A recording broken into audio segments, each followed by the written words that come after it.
2021년 12월 29일 수요일 전환광성교회 새벽기도회를 시작하겠습니다. 다같이 사도신경으로 우리의 신앙을 고백하겠습니다. 나는 전능하신 아버지 하나님 천지의 창조주를 믿습니다. 나는 그의 유일하신 아들 우리 주 예수 그리스도를 믿습니다. 그는 성령으로 잉태되어 동정녀 마리아에게서 나시고 본디오 빌라도에게 고난을 받아 십자가에 못 박혀 죽으시고 장사된 지 사흘 만에 죽은 자 가운데서 다시 살아나셨으며 하늘에 오르시어 전능하신 아버지 하나님 우편에 앉아 계시다가 거기로부터 살아있는 자와 죽은 자를 심판하러 오십니다. 나는 성령을 믿으며 거룩한 공교회와 성도의 교제와 죄를 용서받는 것과 몸의 부활과 영생을 믿습니다. 아멘. 찬송가 449장입니다.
오늘 우리에게 주신 하나님의 말씀 고린도후서 4장 6절부터 18절까지의 말씀입니다. 고린도후서 4장 6절부터 18절까지의 말씀. 이제 봉독하겠습니다. 하나님의 말씀을 경청하십시오. 어두운 데에 빛이 비치라 말씀하셨던 그 하나님께서 예수 그리스도의 얼굴에 있는 하나님의 영광을 아는 빛을 우리 마음에 비추셨느니라. 우리가 이 보배를 질그릇에 가졌으니 이는 심히 큰 능력은 하나님께 있고 우리에게 있지 아니함을 알게 하려 함이라. 우리가 사망으로 우벼쌈을 당하여도 쌓이지 아니하며 답답한 일을 당하여도 낙심하지 아니하며 박해를 받아도 버림받지 아니하며 거꾸로 뜨림을 당하여도 망하지 아니하고 우리가 항상 예수의 죽음을 몸에 짊어짐은 예수의 생명이 또한 우리 몸에 나타나게 하려 함이라. 우리 살아있는 자가 항상 예수를 위하여 죽음에 넘겨짐은 예수의 생명이 또한 우리 죽을 육체에 나타나게 하려 함이라. 그런즉 사망은 우리 안에서 역사하고 생명은 너희 안에서 역사하느니라. 기록된 바 내가 믿었으므로 말하였다 한 것 같이 우리가 같은 믿음의 마음을 가졌으니 우리도 믿었으므로 또한 말하노라. 주 예수를 다시 살리시니가 예수와 함께 우리도 다시 살리사 너희와 함께 그 앞에 서게 하실 줄을 아노라. 이는 모든 것이 너희를 위함이니 많은 사람의 감사로 말미암아 은혜가 더하여 넘쳐서 하나님께 영광을 돌리게 하려 함이라. 그러므로 우리가 낙심하지 아니하노니 우리의 겉사람은 낡아지나 우리의 속사람은 날로 새로워지도다. 우리가 잠시 받는 환난에 경한 것이 지극히 크고 영원한 영광에 중한 것을 우리에게 이루게 함이니 우리가 주목하는 것은 보이는 것이 아니요 보이지 않는 것이니 보이는 것은 잠깐이요 보이지 않는 것은 영원함이라. 아멘. 변화를 보이라 란 제목으로 하나님의 말씀 선포하겠습니다. 예수님께서는 이 겉모양은 종교인 같지만 속모양은, 속사람은 사실은 일반인들과 다를 것이 없는, 더 정확히는 일반인만도 못한 바리새인들을 향해 많은 질타의 말씀을 하셨습니다. 예수님께서 이 바리새인들을 그토록 질타하신 것은 딱히 그들에게 악감정이 있으셔서 그렇게 하신 것이 아닙니다. 모든 종교인, 모든 신앙인들은 이렇게 바리새인과 같이 겉과 속이 다른 사람이 될 수 있었기 때문에 바리새인들을 향해 경고의 말씀을 하시면서 결국 그 말씀을 우리에게도 하신 것이죠. 겉으로는 신실하지만 속은 전혀 그렇지 않을 수 있기 때문에 우리에게 그렇게 많은 말씀을 하신 겁니다. 예수님은 겉으로는 깨끗한 척, 거룩한 척, 착한 척 하는 것보다 너희의 속을 잘 살펴보고 다스려야 한다고 말씀하십니다. 모든 악한 것들은 결국 속에서 나와 겉으로 드러나기 때문이죠. 마가복음 7장 21절부터 23절까지 말씀입니다. 속에서 곧 사람의 마음에서 나오는 것은 악한 생각, 곧 음란과 도둑질과 살인과 간음과 탐욕과 악독과 속임과 음탕과 질투와 비방과 교만과 우매함이니 이 모든 악한 것이 다 속에서 나와서 사람을 더럽게 하느니라. 아멘. 자, 속에서 나온 것들은 그냥 속에만 머물러 있지 않습니다. 마치 내장 기관이 상하면 결국 얼굴이나 피부 등으로 그것이 드러나게 되는 것과 마찬가지죠. 마음속에 교만을 품은 사람은 반드시 그 교만이 겉으로 드러나게 되어 있습니다. 마음속에 감추어준 여러 가지 것들은 언젠가 마음의 빗장을 풀고 겉으로 드러나게 되죠. 우리는 겉과 속이 다른 채로 계속 살 수 없습니다. 겉모양이 그리스도인 사람이라면 속사람도 그리스도인이 되어야 합니다. 속사람이 그리스도인 사람은 반드시 겉사람도 그렇게 변하기 때문에 겉으로 보여지는 여러 가지 것들보다 중요한 것은 내 속사람, 나의 내면의 변화지요. 사도 바울은 오늘 본문에서 우리의 속사람이 변화하는 것을 이제 겉으로 드러내 보이라고 말합니다. 본문 11절과 14절, 16절 말씀입니다. 우리 살아있는 자가 항상 예수를 위하여 죽음에 넘겨짐은 예수의 생명이 또한 우리 죽을 육체에 나타나게 하려 함이라. 주 예수를 다시 살리시니가 예수와 함께 우리도 다시 살리사 너희와 함께 그 앞에 서게 하실 줄을 아노라. 그러므로 우리가 낙심하지 아니하노니 우리의 겉사람은 낡아지나 우리의 속사람은 날로 새로워지도다. 아멘. 이 11절은 우리에게 하나님 나라의 비밀을 가르쳐 주죠.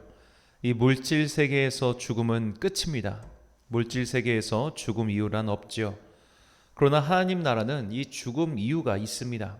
죽음으로 끝나는 것이 아니라 죽음으로써 새로운 단계가 시작되는 곳이 하나님 나라죠. 지금 우리는 이 하나님 나라를 온전히 누리고 있지 못합니다.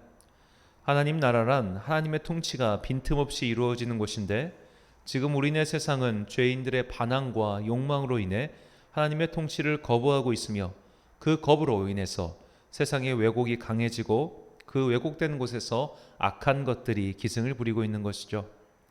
예수님의 죽음과 부활은 너희가 설령 이 땅에서 죽을지라도 그것이 끝이 아니라 하나님 나라의 백성으로 새로운 시작임을 알려주신 겁니다. 그렇게 예수님의 죽음은 우리에게 하나님 나라를 가르쳐 주었고, 부활하신 예수님의 그 생명을 우리 또한 얻게 될 것입니다. 바울은 이 하나님 나라의 신비를 우리에게 먼저 전하지요. 이 신비를 받아들인 성도는 비로소 속사람을 새롭게 할 수 있습니다. 즉, 이 땅을 살면서 악한 것들을 버리며 살게 된다는 것이죠. 우리는 다시 마가복음 7장에서 나온 예수님께서 말씀하신 속에서 나오는 악한 것들을 살펴봐야 합니다. 음란, 도둑질, 살인, 간음, 탐욕, 악독, 속임, 음탕, 질투, 비방, 교만, 우매함 등등. 우리 안에 이런 것들만 있다는 것이 아니라 정말로 모든 악한 것들이 우리 안에서 솟아나온다는 것이죠. 그런데 예수와 함께 죽고 예수와 함께 부활하는 사람은 이런 악한 것들로부터 벗어나 새로운 마음으로 살아야 한다라고 말씀하는 겁니다. 이렇게 새로운 마음을 갖기 위해서, 우리의 속사람이 새로워지기 위해서 우리가 해야 하는 일이 바로 구제입니다. 누가복음 11장 40절과 41절 말씀입니다. 어리석은 자들아, 겉을 만드시니가 속도 만들지 아니하셨느냐? 그러나 그 안에 있는 것으로 구제하라. 그리하면 모든 것이 너희에게 깨끗하리라. 아멘. 예수님의 말씀처럼 우리 안에는 악한 것들이 있습니다. 그 악의 근원은 결국 욕심이죠. 모든 것을 더 가지려고 하는 끝없는 욕심에서 이런 악한 것들이 계속 솟아오르는 겁니다. 그 욕심을 버리는 방법이 바로 구제입니다. 더 가지려는 욕심, 더 많이 취하려는 욕심을 하나씩 내려놓는 것이죠. 우리는 하루아침에 욕심이 사라지고 속사람이 하얗게 변하지 않습니다. 성령 충만, 성령님의 임재란 방향 전환이라고 말씀드렸습니다. 자신의 욕심을 따라 살던 사울이 성령님을 만난 후 예수님을 따라 사는 쪽으로 방향을 돌린 것이 바로 이 성령 임재를 통한 방향의 전환이죠. 하지만 방향을 전환했다고 해서 그가 단숨에 깨끗한 사람, 속사람이 거룩해진 사람이 되는 것은 아닙니다. 방향을 전환한 뒤 그 방향으로 한 걸음씩 내딛으며 살아야 합니다. 예수님을 만난 삭개오는 방향 전환을 결심했습니다. 그리고 전환된 방향으로 한 걸음 내딛고자 한 일이 자신이 가진 재산 중 일부를 어려운 이들과 나눠주고, 혹시 그런 사람들 중 내가 가렴 주고 한 것이 있다면 4배까지 보상하겠다고 한 것이죠. 욕심을 따라 살던 사람이 그 욕심을 내려놓고 나의 것으로 이웃을 구제하는 것, 이것이 우리가 세상에서 보여야 할 변화된 모습입니다. 거듭난 그리스도인, 성령의 임재를 경험한 그리스도인은 이전과 같은 방식으로 살 수 없습니다. 거듭나지 않은 인간은 자신만을 위해서 삽니다. 그러나 거듭난 그리스도인은 더 이상 자신만을 위해 살 수가 없습니다. 그래서 거듭난 사람들은 욕심을 내려놓고 자신이 가진 것들을 이웃을 위하여 내놓기 시작합니다. 이것이 변화의 첫걸음이죠. 변화의 완성이 아니라 첫걸음이라는 것이 중요합니다. 그런데 이런 구제에는 대원칙이 있습니다. 너무나 유명한 오른손이 한 일을 왼손이 모르게 하라입니다. 일단은 내가 한 일을 남이 모르게 하는 것이 제일 좋습니다.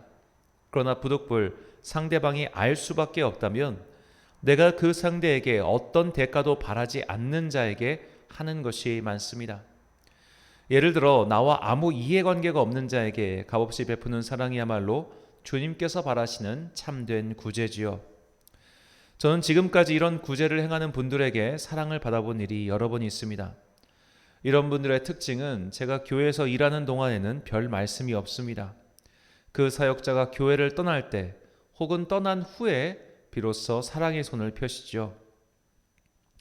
그리고 그분들이 하신 구제에 대해서 제가 어떤 반응을 하는 것을 극도로 꺼려하십니다. 감사하다는 인사말을 받는 것도 부담스러워하십니다. 정말 한결같이 하시는 말씀이 나는 그저 주님께서 하라고 하셨을 뿐이니 목사님도 그냥 잊으셨으면 좋겠습니다 라고 하십니다. 또 교회를 개척한 후 몇 차례 이 농협 원주 지점의 한 은행에서 발급한 통장으로 저희에게 헌금을 하신 분이 계십니다. 저는 지금도 이분이 누군지 참 궁금합니다. 한 3번 정도 헌금을 하셨는데 전혀 성함을 기록하지 않아서 어떤 분인지 알 길이 없네요. 이런 것이 속사람을 새롭게 하는 구제이며 우리가 보여야 할 변화된 모습이지요. 이 돈을 쓰고도 욕을 먹는다는 말이 있죠. 기껏 값비싼 돌 들여 구제를 했음에도 오히려 욕을 먹는 경우가 있습니다. 일전에 말씀드렸던 찰리 멍거란 사람이 그렇죠. 그는 한 대학교의 기숙사 건립을 위해 2천억 원을 기부하고도 엄청난 지탄을 받았습니다. 그 이유는 그가 내세운 조건 때문이죠. 그는 기숙사 건축 비용을 내는 대신 자신이 디자인한 기숙사를 지어야 한다고 했습니다. 문제는 그 기숙사의 디자인이 우리나라 고시원의 그것과 다를 것이 없다는 것이죠. 우리나라 사람들도 고시원행 같은 곳 사는 것을 어려운 삶의 표본처럼 여기는데 그 넓은 땅덩어리에서 사는 미국인들이야 오죽하겠습니까? 그는 남을 위해서 자선을 베푸는 척 했지만 결국 자신의 이름이 딸린 기숙사를, 자신이 디자인한 기숙사를 짓기 위해 돈을 썼기 때문에 오히려 수천억 원을 쓰고도 욕을 먹는 것이죠. 교회가 어려운 이웃을 도울 때 종종 이런 일이 발생합니다. 교회는 이웃을 위하여 선한 일을 한 교회는 다들 내가 이웃을 위하여 한 선한 일들을 그 사실을 교인들과 나누길 원해요. 교인들의 입장에선 당연하죠. 왜냐하면 교회 재산으로 몇백만 원, 몇천만 원이 외부로 나갔는데 그 집행이 제대로 됐는지 혹은 누구에게 갔는지 궁금한 것은 사실 당연합니다. 문제는 그런 행사를 위해서 교회가 현장 사진을 찍는다거나 혹은 구제금을 전달한 대상에게 자 웃으세요 하고 찍는다거나, 옛날엔 그런 일들이 정말 많았어요. 자, 그렇다면 그 구제금을 받는 사람은 그게 기분이 좋겠습니까? 그들도 가난해서 받는 거잖아요. 결국 그 사진으로 인해 나의 가난이 만천하에 드러나는 것이지 않습니까? 그래서 이런 것들을 요새는 이제 많이 없어졌습니다만 불과 한 10여 년 전만 해도 이런 일들이 참 많았습니다. 그렇게 되면 교회는 결국 생색내기식밖에 안 되고 많은 이들에게 감동을 주기는커녕 저것들 또 생색내러 왔구나, 그런 말을 많이 듣고 있는 것이죠. 자, 욕심을 버리는 구제, 내 속사람을 변화시키는 구제는 첫째로 구제의 대상이 내가 한 일인 줄 모르게 하는 구제이며, 둘째로 그에게서 어떤 대가나 행동도 바라지 않는 구제입니다. 이것이 하나님께서 기뻐하시는 내 안의 욕심을 버리는 행동이죠. 우리의 구제는 바리새인적일 때가 많습니다. 내가 이런 구제를 했다, 내가 이렇게 많이 남을 도왔다고 자랑을 하며 더 칭찬받는 곳, 더 영광받는 곳으로 가고 싶어 합니다. 이제는 한국에서 손꼽히는 대기업의 회장이 되신 분이 계십니다. 이분은 참 훌륭한 신앙인이기도 한데 그 지역에서 가장 큰 교회를 건축할 때 그 땅을 구매해서 교회에 기증한 분이기도 하십니다. 거의 돈으로 치면 이제 수백억 원을 헌금한 것과 다름없죠. 하지만 개인적으로 아쉬운 면이 없지는 않습니다. 물론 그 회장님이, 그 장로님이 의도한 바는 아니겠지만 그 교회는 그 장로님이 반대하는 일은 이루어지지가 않습니다. 담임 목사님부터 다른 장로들까지 모두 그분의 눈치를 보는 교회가 되고 말았습니다. 왜냐하면 워낙 압도적으로 헌금을 많이 해서 교회의 재정을 채우시다 보니 벌어진 일이죠. 불행 중 다행인 것은 그 장로님이 교회 일에 관여할 만큼 회사 일이 여유 있지가 않아서 사실상 교회 의사결정에 그분이 개입하신 일은 거의 없다고 합니다만, 그렇다 하더라도 실제로 담임 목사님이나 장로님들이 그분의 의중을 파악하는데 많은 시간을 할애하고 있는 것은 분명해 보입니다. 제가 아는 참 아름다운 이런 구제의 이야기가 있습니다. 서울의 어느 교회에 한 부유한 권사님이 계셨습니다. 그 권사님께서 하나님의 성전 건축을 위해 20억 정도를 모아두셨습니다. 그리고 좋은 목사님을 소개받고 그분께 그 돈을 들여서 현재 분당에 지은 교회가 우리 교단 소속의 선사학교회입니다. 그런데 이 헌금을 드린 분이 누구인지는 그 교회에서 담임 목사님을 빼고는 아무도 모르지요. 그 권사님은 여전히 다른 교회를 다니시기 때문에 더욱 그렇습니다. 이런 구제는 속사람이 변화된 사람만이 할 수 있고, 또 우리는 내 속사람을 변화의 길에 두기 위하여 남들이 모르는 구제, 대가를 바라지 않는 구제를 해야 합니다. 이것이 우리가 보여야 할 속사람과 겉사람의 변화입니다. 마태복음 6장 1절부터 4절까지의 말씀입니다. 사람에게 보이려고 그들 앞에서 너희 의를 행하지 않도록 주의하라. 그렇지 아니하면 하늘에 계신 너희 아버지께 상을 받지 못하느니라. 그러므로 구제할 때에 외식하는 자가 사람에게서 영광을 받으려고 회당과 거리에서 하는 것 같이 너희 앞에 나팔을 불지 말라. 진실로 너희에게 이르노니 그들은 자기 상을 이미 받았느니라. 너는 구제할 때에 오른손이 하는 것을 왼손이 모르게 하여 내 구제함을 은밀하게 하라. 은밀한 중에 보시는 너의 아버지께서 갚으시리라. 아멘.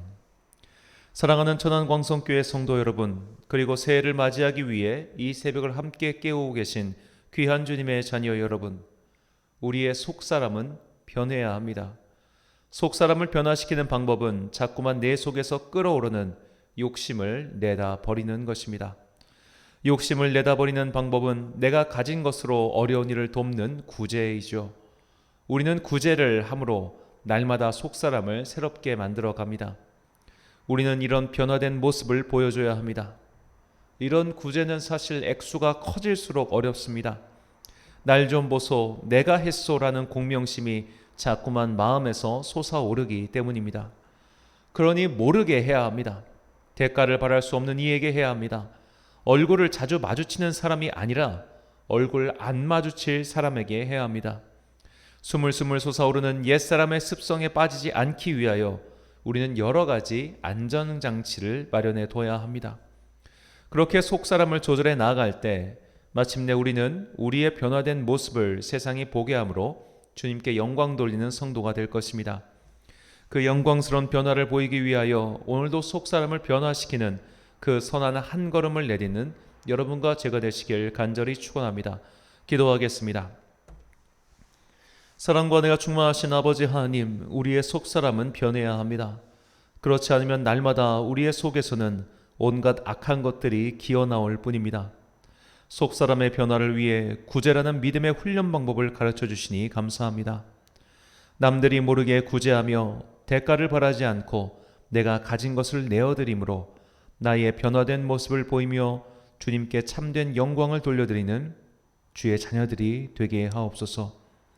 이렇게 속에서 솟아오르는 악한 것들을 거스르고 빛의 길로 가기 위해서는 날마다 새롭게 하시는 성령님의 은총이 필요합니다. 세상의 악으로 쏠리는 우리의 고개를 다시 주님의 빛으로 돌릴 수 있도록 성령님의 불로 우리 안에 있는 욕심을 맑게 태워 주옵소서. 벌써 올해의 마지막 수요일 예배를 드립니다. 한 해를 갈무리하는 우리 안에 주님의 빛을 비춰주사 새해에는 헤매이지 않고 주님께서 비추시는 그 선한 길을 오롯이 걷게 하옵소서. 참 좋으신 우리 주님의 은총과 평강이 주님의 백성들에게 임하시길 간절히 소망하오며 예수님의 이름으로 기도드립니다. 아멘. 주기도 문하심으로 새벽 기도를 마치겠습니다. 하늘에 계신 우리 아버지, 아버지의 이름을 거룩하게 하시며 아버지의 나라가 오게 하시며 아버지의 뜻이 하늘에서와 같이 땅에서도 이루어지게 하소서. 오늘 우리에게 일용할 양식을 주시고 우리가 우리에게 잘못한 사람을 용서하여 준 것 같이 우리 죄를 용서하여 주시고 우리를 시험에 빠지지 않게 하시고 악에서 구하소서. 나라와 권능과 영광이 영원히 아버지의 것입니다. 아멘.